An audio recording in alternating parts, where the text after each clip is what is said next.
Good evening, students. Today we will discuss about compensation function of the human resource management subject. So let's start.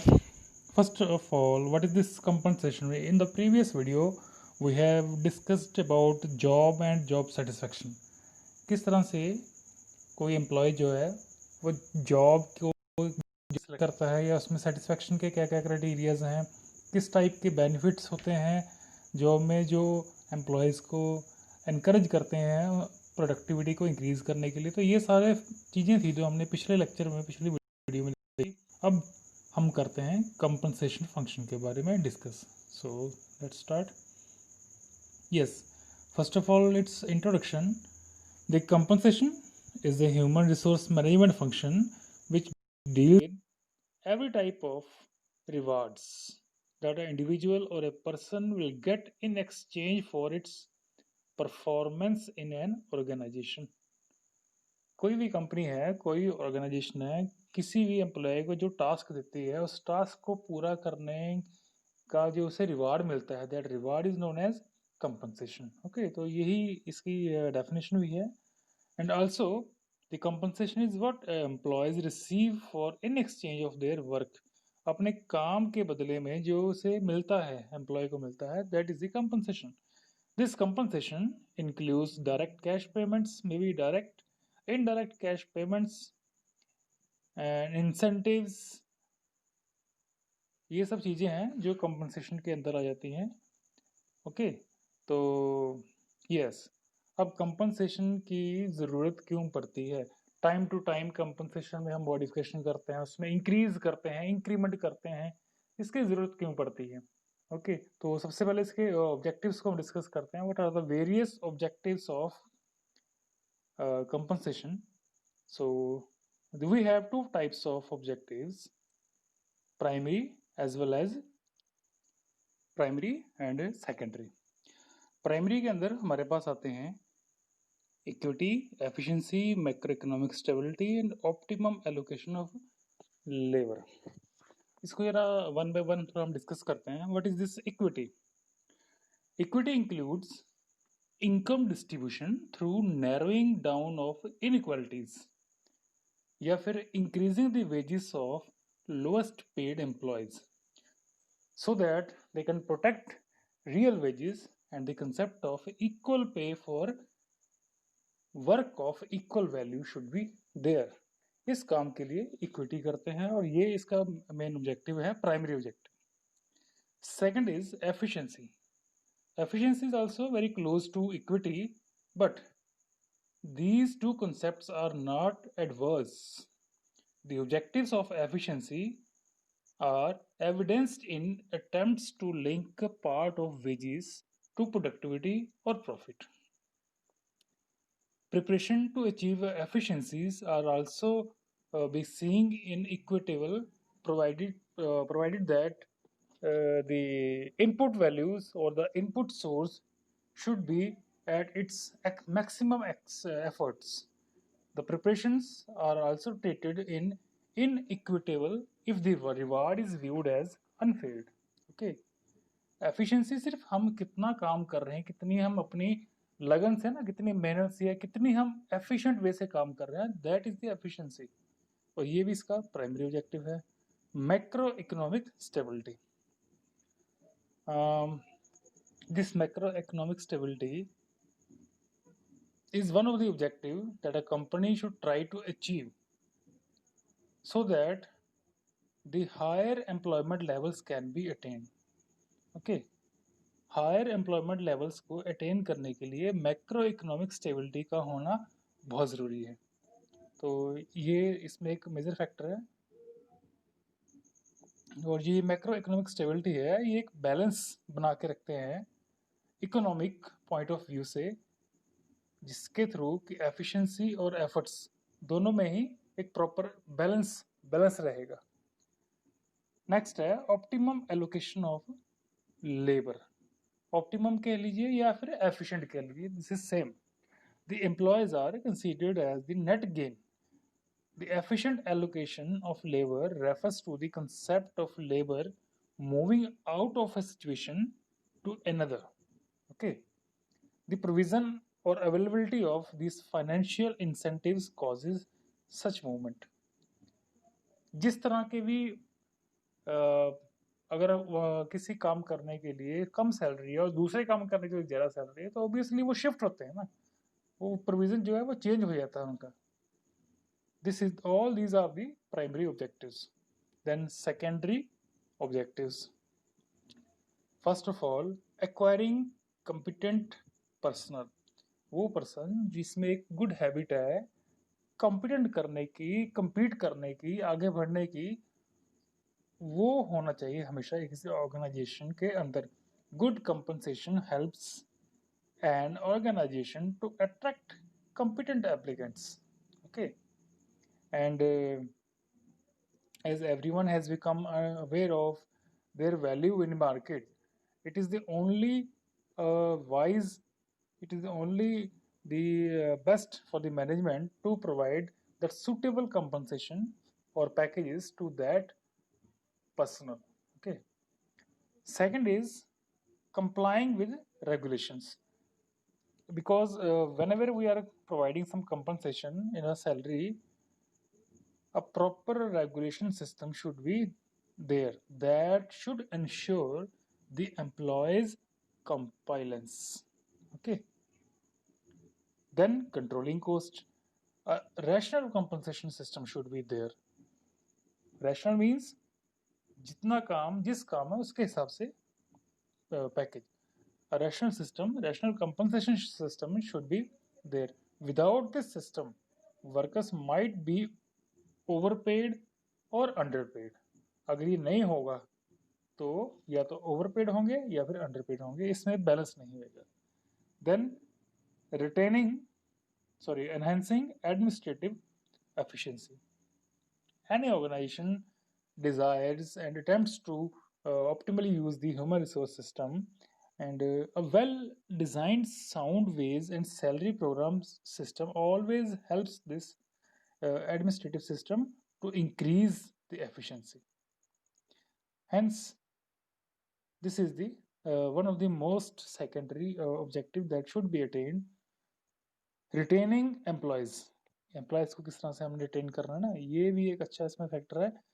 It is the increase in number of employees when compensation levels do not fulfill employees' expectations.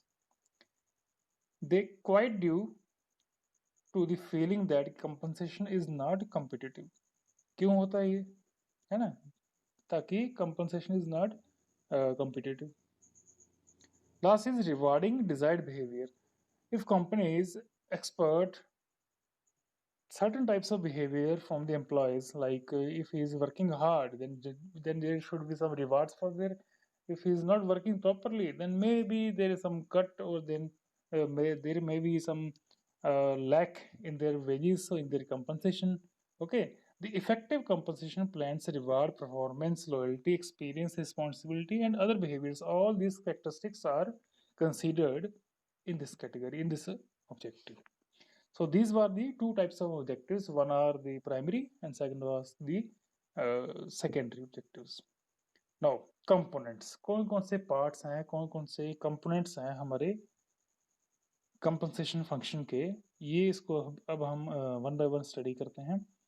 यहाँ आप diagram में देखिए हमारे पास है compensation package that equals to some basic plus DA plus HRA which contains CCA, some conveyance and additional perks. अब इसको one by one हम study करते हैं. फर्स्ट ऑफ ऑल बेसिक पे. जब भी कंपनसेशन की बात आती है तो उसमें सबसे पहले आता है basic. What is this basic? It refers to the component of compensation function that justifies the worth of a job. worth, कितनी इसकी वैल्यू है ना, the worth of a job as compared to other similar jobs in industry or organization. Okay, ये इसका proper definition है. Also it matches the job worth with human skill.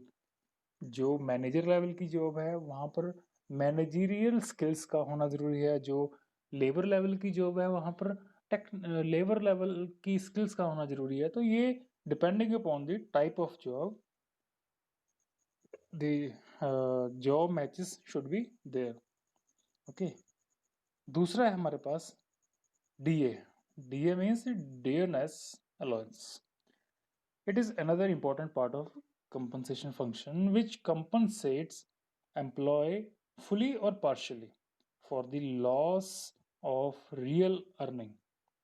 Okay, which compensates employees fully or partially for the loss of real earning. Because this DA takes care of the price inflation that affects the purchasing power of a employee. Okay, तो DA की ये खासियत है, it is regular and continuing part of compensation package that gets changed according to the increased in price. ये था हमारे पास DA. The DA increase does not, yes, one is सबसे important चीज है, the DA increase does not termed as increase in wage, but it is a relief to the employees to meet the additional burden due to price escalations. जब भी थोड़ा सा up down होता है तो वो कंपनसेट करने का काम किसका होता है? DA का। नेक्स्ट है हमारे पास HRA की जो फुल फॉर्म है that is house rent allowance. और ये अलाउंस किस बेसिस पे है ये अब इसको तो हम देखते हैं deeply. Yes, this is another component of our salary और ये compensation which takes care of the cost of living and provides extra money to meet the housing accommodation expenses. ये टोटली जो हमारा एक्सपेंसेस हैं रहने के, घर के, उसको कंपनसेट करता है। And this allowance is generally provided to the outside employees to manage their stay so that they do not feel a reduction in their compensation or any loss in their earning. Okay, there is no provision of HRA to the workers under existing labor laws as per the employers generally consider in their behavior, so that they can get some quarters or residence inside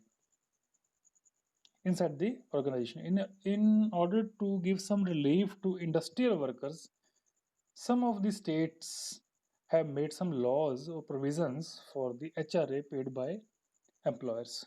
कहीं कहीं है, हर जगह पर ये नहीं है। Okay, यहाँ देखिए आप हमारे पास there is in order to give some relief, okay, yeah, paid by employees, there is city compensatory allowance. ये सबसे बेसिक वाला इसी के साथ ही आता है, HRA के साथ ही। in the same region the rental rates may vary according to the type of city, type of place, urban, metro, class A, class B, class C. Depending upon the type of class or type of city, we have different types of rates. तो शहर के हिसाब से, जगह के हिसाब से भी हमें कुछ अलाउंस मिलते हैं। शायद आपको एक छोटा सा एग्जांपल मैं दे सकूं कि जो हमारे फोर्सेस, सिक्योरिटी फोर्सेस हैं, वो सेंसिटिव एरियाज में काम करते हैं, लाइक यहाँ जम्मू बॉर्डर एरियाज पे या कहीं और, तो उनको एक स्पेशल एरिया अलाउंस मिलता है जिसको बोलते हैं सिटी कंपनसेटरी अलाउंस, CCA। वो उनको एडिशनल मिलता है other than other types of salary. Okay, next annual bonus simply एक एक्सपेक्टेड पता ही होता है सभी एम्प्लॉयज़ को कि हमें साल के एंड में अपनी परफॉर्मेंस के हिसाब से, अपने जो हमने काम किया जिसके मेरे कारण जो कंपनी को फ़ायदा हुआ है, उसके हिसाब से कुछ बोनस मिलता है। उस बोनस को ही बोलते हैं annual bonus. This bonus is most expected component of compensation, and when an employee stays with an organization for more than a year and expects recognition of his efforts throughout the year, then these types of allowance are employed. It also perceived as the reward for continuing service to an organization. जो लंबे समय से किसी company में काम कर रहे हैं उनके लिए ये दिए जाते हैं। It is also regarded as incentives for regular attendance और गुड वर्क और its goodwill for and depending upon the nature and criteria that he is following to attain the goals of an organization. इन सब के लिए annual bonus है हमारे पास. Yes.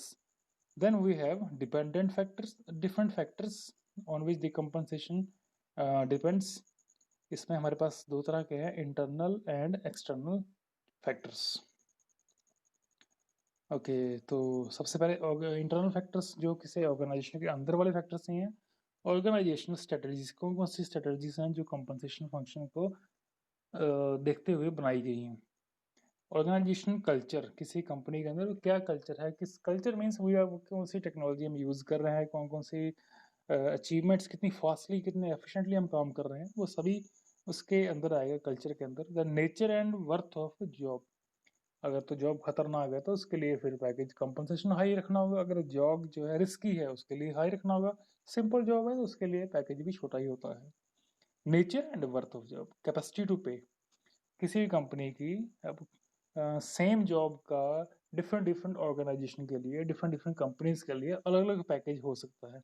तो this is also a factor, capacity to pay. Then nature of human resource, किस type की वहाँ पर ह्यूमन रिसोर्स प्लानिंग है, मैनेजमेंट है, that is also important factor. Dependent factors है, इंटरनल फैक्टर है ये. Then external factor, nature of HR, market, market क्या सिचुएशन है ना, सिचुएशन के हिसाब से भी कई बार हमारी जो सैलरी है दैट डिपेंड्स. अब आजकल जो आईटीआईज हैं वो ज़्यादा सैलरी ले रहे हैं इनसे, डिप्लोमा होल्डर से, तो ये सब चीज़ें जो हैं इसमें मैटर करती हैं. Nature of HR, marketing, cost of living, जिस जगह पर हम रह रहे हैं वहाँ पर क्या कॉस्ट ऑफ लिविंग है. अगर कोई कंपनी पंजाब या पठानकोट ही निकालो, पठानकोट सिटी में है कोई कंपनी, अगर गुड़गांव में है तो the cost of living is high in Gurgaon as compare to Pathankot. तो वहाँ पर जो सैलरी होगी, वहाँ पर जो कंपनसेशन होगा उसको भी हाई ही हो रखना पड़ेगा. ओके. देन एम्प्लॉय यूनियन का भी काफ़ी इफेक्ट पड़ता है क्योंकि उनकी बात माननी पड़ती है. तो ये हमारे एक्सटर्नल फैक्टर है इसमें. देन लीगल फ्रेमवर्क, फ्रेमवर्क में हमें हमारे पास एक प्रॉपर फॉर्मेट के हिसाब से रखना पड़ता है कि हम अपने मैनेजरियल लेवल के एम्प्लॉयज़ को ये सैलरी देंगे, उससे नीचे वाले एम्प्लॉयज़ को ये सैलरी देंगे, लेबर्स को ये सैलरी देंगे. तो एक प्रॉपर फॉर्मेट है, उस फॉर्मेट को फॉलो करना पड़ता है सभी को. Socio economic factors, economic factors तो